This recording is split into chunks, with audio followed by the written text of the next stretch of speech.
ayolingiz sizga turmush o'rtoq bo'lib kelgan paytda, bu kelinlik paytini eslang, qanaqa chiroyli edi.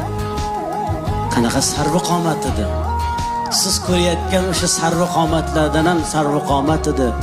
Siz o'sha internetda tomosha qilib o'tirgan go'zallardan ham go'zal edi. Sizni bolalaringizni tug'aman deb, sizni zurriyotlaringizni dunyoga keltiraman deb, to'lg'oq azobiga chidab, tishini tishiga qo'ygan paytda tishlari sinib tushdi. Kechalari yarim tunda uyg'onib, bolangizga alla aytganda ko'zlari qizarib, bedorlikdan, uyqusizlikdan ko'zlarining nurini yo'qotdi. Ko'zlari xiralashdi. Qoshidan qosh berdi, ko'zidan ko'z berdi, yuzidan nur berdi. Yuzlariga ajin tushdi.